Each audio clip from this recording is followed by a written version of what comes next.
Come experience education with no boundaries at Ndejje University, where learning is taken beyond the confines of a lecture room. Come experience Ndejje University's Open Distance e-learning ODEL initiative.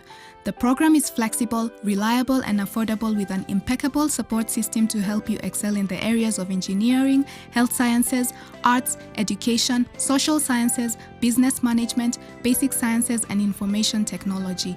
It will not matter where you are with our ODEL program.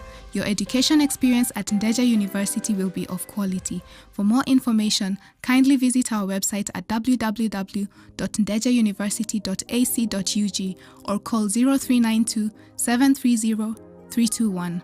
Ndejje University. Come experience a holistic approach to learning.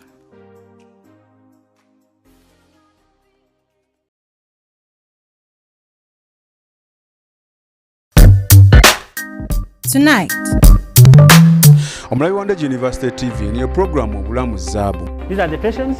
You can see this is doctor's room. Era bano swani natural weight. Kimu kyakuna kubereka emmere leeta amaanyi. Mweno program tugenda batukutuusaako abasawo abakugu ab'enjawulo. Oxygen will then come from the bag to the patient. Afuna kye bayita cardiac arrest or heart attack. Bakwayo obukerenda. We can see the compartment for antimalarials. Abalwadde ba sukaali ne pressure tebali amasavu ga bisu. Ebyo byonna mweno program obulamu zaabu.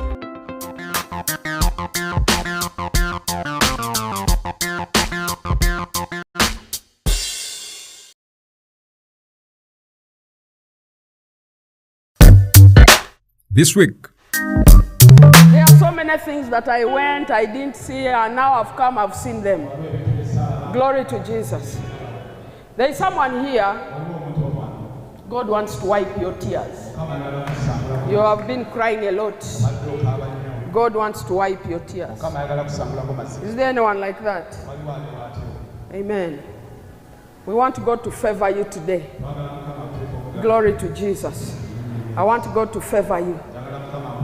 I want God to restore you. I want God to give you a fresh start. The crying is too much. I'm hearing it.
coming up in Live at 8, President Museveni receives sports commentator Rob Walker.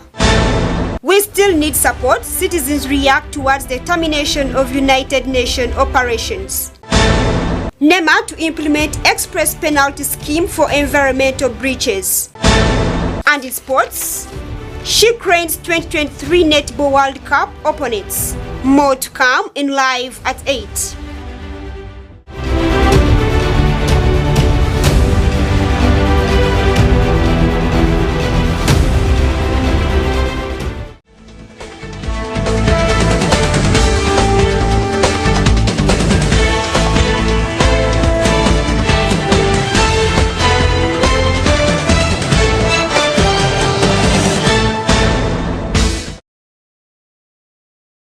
Welcome and thank you for watching. This is Live at 8. My name is ANSLEM OJARU with the news in details. President Museveni has met and held talks with the British sports commentator Rob Walker. Rob Walker is in the country at the invitation of the Uganda Tourism Board. Let's take a look. President Museveni welcomed the renowned British sports commentator Mr. Rob Walker at State House Entebbe. He said that the country's unique heritage is the strongest contribution to humanity. The president further said that Uganda as a country is gifted in many ways, citing examples of our culture, food, the languages, and the beautiful sceneries. The indigenous culture is very strong. In production, wealth creation, like if you go, they will show you our indigenous cows, the ones with long horns. They will show you the foods. We eat very good foods. The language. So I think this is the one of the most important contributions to the rest of humanity, our heritage. Then of course we are also lucky that we are in this very nice spot on the globe, on the African continent, because Africa is a plateau. Rob Walker commended Uganda's hospitality, saying that Ugandans are very welcoming and very accommodative. He went ahead and appreciated the president for the warm welcome amidst his busy schedules. Rob Walker is a sports journalist and a commentator famously known for his commentary and praise of the country during the 2020 Olympics, where Uganda bagged 4 medals. 1 silver and 1 bronze medal, won by Joshua Cheptegei and Jacob Kiplimo in the 10,000 meter respectively. The Minister of State for Sports, Honorable Peter Ogwang, thanked President Museveni for the support to the sports ministry. He said Walker will travel to several tourism destinations and also visit the athletics training facility in Kapchorwa, among other activities. Lily Agarova, the CEO Uganda Tourism Board, thanked the president and noted that part of Walker's visit will see him share his knowledge with sports journalists in series of lectures he will deliver during his stay in Uganda. ANSLEM OJARU, live at 8.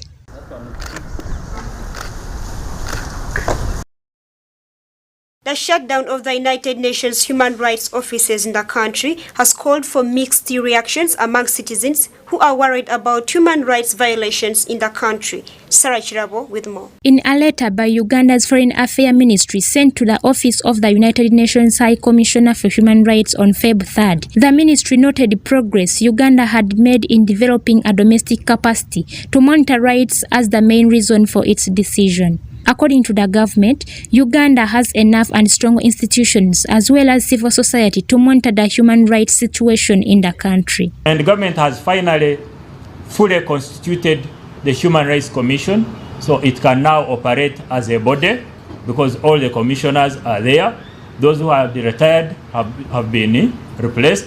Those whose tenure had expired have been replaced. So it is fully functional. However, citizens expressed worries over government's decision to terminate operations of the United Nations Office for Human Rights in Uganda. I personally think we still need those guys. We need the UN because you can look around, look at the abductions, all the killings, all the political wrangles. So I think we still need UN around. Yeah, they have been around, but then you can realize that the government have been dominant to some particular extent. So I think we should work hand in hand. And we shouldn't let go of the UN. Human rights in this country is a debatable thing. We have come a long way, but I think we are still a maturing democracy. So I believe we still have a lot to do, and still need human rights officers in Uganda. But I think we are more into. We need something that will take into account our cultural values. Not the kind of human rights that the West is talking about. We need to have an inclusive human rights, not a mixed up human rights with things we don't understand as a country. Derek Semwanga added that Uganda should at least be able to identify the role of United Nations in promoting human rights, hence being a very important body. Saying goodbye to the UN Human Rights Commission, it's not a good idea. First of all, we've seen many scenarios. For example, we've seen agencies like the Human Rights Watch. Agencies like the Human Rights Watch and also UN Human Rights Commission, their reports about the state of human rights in our country, it has been different. They have been contradicting with the Uganda Human Rights Commission. For example, recently, the ED, the chairperson for the Uganda Human Rights Commission, she was on a certain media house. She said that according to the situation in the country, that Uganda, its human rights is stable. But however, agencies like Human Rights Watch, they were like, no, in Uganda, the state of human rights is worsening. It's not good. So, and we think that as a country, we need all the stakeholders to sit down and they share ideas, because we need them. First of all, they provide support to us as a country, and also they help to monitor our country and the state of human rights. Some said Uganda is capable of promoting its stability, hence can do without United Nations support. We can cope up with our human rights, because if you look at our morals back then, our culture, the way we have been handling things, yeah, people used in the earlier days, people used to treat us, our parents used to tell us this is wrong, this is right. But when you look at the situations that the UN, maybe these other people, things they're trying to invade into our country, we can live without them. Even if they're giving us their aid, but we can stand a ground for ourselves, what we know that is right, what we believe in as Ugandans, because we know we are all citizens of Uganda, and we are able to, if we can work together, then we can achieve it, because we don't need the UN to support us. The concern came after the Ministry of Foreign Affairs confirmed the government's decision to terminate operations of the office, which is mandated to prevent human rights violations, secure respect for all human rights, promote international cooperation to protect human rights, and streamline the United Nations system in the field of human. The United Nations Office for Human Rights Uganda was established in 2006 and was initially allowed to focus only on human rights issues in the conflict-affected areas of northern and northeastern Uganda. However, it was renewed in 2009 and expanded to cover the entire country and all human rights issues. Sarah Chidabo, live at 8.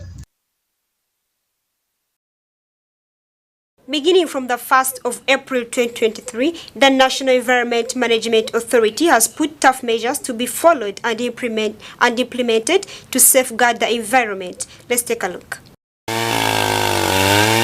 The Express Penalty Scheme is intended to deter non-compliance to environment laws and to prevent environmental degradation through payment of monetary penalties. Under the Express Penalty Scheme, the offender will be required to pay a fine within the prescribed time frame and in a specific bank account. 2023, the National Environment Management Authority will, in addition to existing environment enforcement measures, commence an administrative penalty scheme for environment breaches in line with Section 174 of the National Environment Act number 5 of 2019.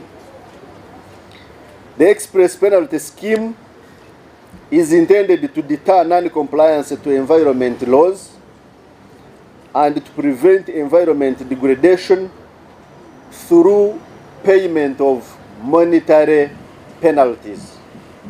In other words, we get you breaching an environment requirement, you get an invoice and you pay to government to clean up for the mess that you have done. The Executive Director of National Environment Management Authority, while addressing the media on Wednesday, said the authority is to start implementing the law against environmental breaches. According to the law, whoever breaches the measures protecting the environment will face a penalty. Environment offenses and prescribed penalties are here under. The first category is in environment and social impact assessments and audits. If one fails to conduct an environment and social impact assessment or environment risk assessment for projects that require environment and social impact assessments or risk assessments, will attract a fine not exceeding 1 billion Uganda shillings for individuals, or 15 years in prison for those who don't prefer fines, and Uganda shillings 6 billion for corporate bodies. In other words, if you are a factory. Leaving rubbish outside residential premises will also attract a minimum fine as stated. Waste management, leaving rubbish outside the residential premises, this is a common problem.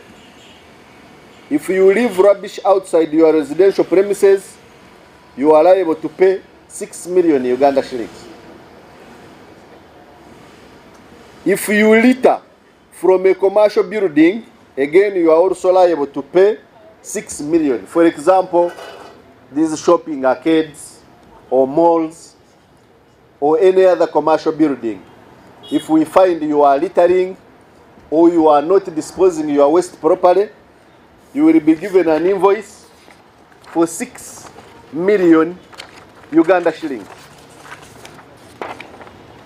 If you dispose the waste on a roadside, you've seen this one, throwing around the, maize cobs and the meat sticks or bottles. You drink your soda and then through the window of your car, you drop a bottle. That one will attract a fine of up to 6 million Uganda shillings. Car owners are also cautioned against waste management, as driving a car without a dustbin is a criminal offense and attracts a penalty. Depositing rubbish in a river, stream, lake, or channel again attracts a fine, a maximum fine of up to 6 million Uganda shillings. Littering from cars or driving a car without a dustbin. We are reading these things from the law. They are not from NEMA. These things are extracted from the law. I want you to tell the public, it's a criminal offense to drive your car without a dustbin, because that's what leads to littering. If you have a car and it does not have a dustbin, if we get you, we shall give you an invoice depending on the circumstance of up to 6 million Uganda shillings. Again, like I said, the fine is a choice. It's a voluntary choice.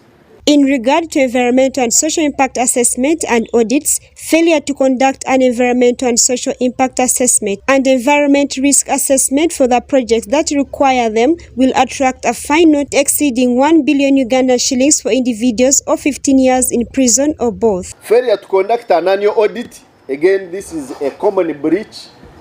After you've established your project, you are supposed to conduct an environment audit every year. Now, should a company fail to conduct an environment audit, it will be liable to pay a penalty of up to 1 billion Uganda shillings or going to jail for 15 years. Same applies to failure to display the certificate of approval. Every project is supposed to display a certificate of approval in a conspicuous place, so that when our inspectors come, they are able to say this facility is environmentally compliant. And if the certificate is not displayed, you will be liable again to pay a fine. Destroying or damaging or disturbing wetlands in a manner likely to have adverse effects, you will be liable to pay an express penalty of 3 million, depending on the nature of damage. According to NEMA, effective 1st of April, the authority will implement the express penalty scheme for individuals and organizations that breach the National Environment Act. ANSLEM OJARU, live at 8. The Uganda National Examination Board has released the 2022 UCE results. The male counterparts have performed better than their female counterparts. Let's take a look. Our dear chief guest, Mama, the First Lady and Minister of Education and Sports, my sister, the Honorable Minister of State for Education, the Permanent Secretary, Minister of Education and Sports, the chairperson and members of the UNEP board, of the executive director of UNEP, staff, ladies and gentlemen, oh my dear colleagues, the honorable members of parliament, apologies. Ladies and gentlemen, Mama, my duty this morning is very simple, to invite you and address the country. But allow me to make only 2 statements.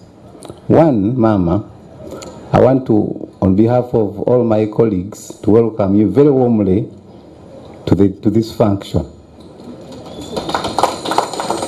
And thank you for inviting and hosting us in State House, Mama. Mama, we don't want to take this for granted. We know how busy you are, but your presence, personal presence here today when we are releasing the Senior 4 results, confirms the great support and interest you have in what we do. Mama, I want to thank you. Mama, these exams were conducted during the time when Uganda was being terrorized by COVID and Ebola. This period was a very difficult period. There are very many fears, many uncertainties, but Mama, we want to thank you for the support, the care, and the guidance you provided during that time.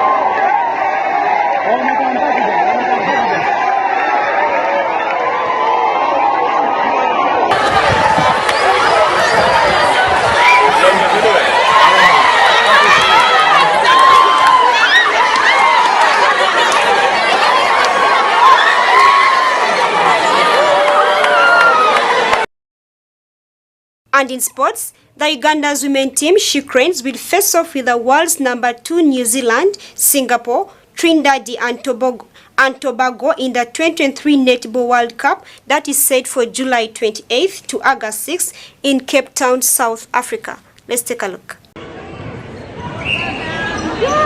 The tournament will be played at the magnificent Cape Town International Convention Center, and the organizers have released the cup fixtures. Uganda will launch its campaign against Singapore on Friday 28th July and then face New Zealand on Saturday 29th July before taking on Trinidad and Tobago on Sunday 30th July. The tournament will be played in the 4-round robin, where groups of 4 teams in Group A, B, C, and D are to play each other once. Then teams at bottom from Groups A, B, C, and D go into Group E for the 13th to 16th placement games.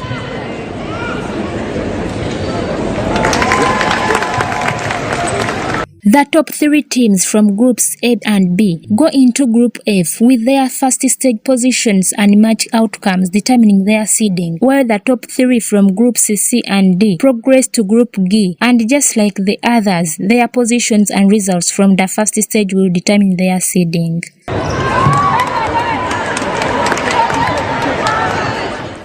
In the third stage, teams finishing first and second in Groups F and G will go through the semi-finals. Teams that finish third and fourth in their group of 6 compete for 5th and 8th place. Teams that finish 5th in their group of 6 will contest for 9th and 10th place. Teams that finish 6th in their groups of 6 will face off for 11th and 12th place, while the top 2 teams in Group E play off for 13th and 14th place, and the bottom 2 teams in Group E play off for 15th and 16th place.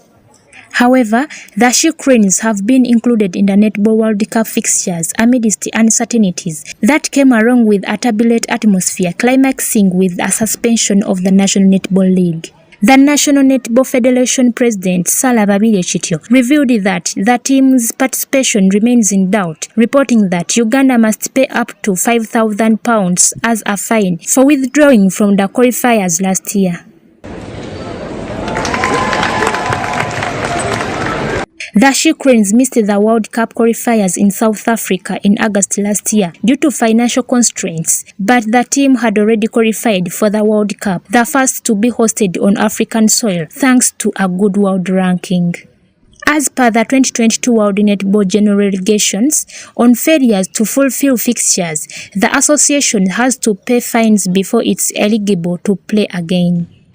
This will be the third consecutive appearance for She Cranes at the World Cup since its return to the tournament in 2015 after 36 years, following their debut in 1979 in Trinidad and Tobago.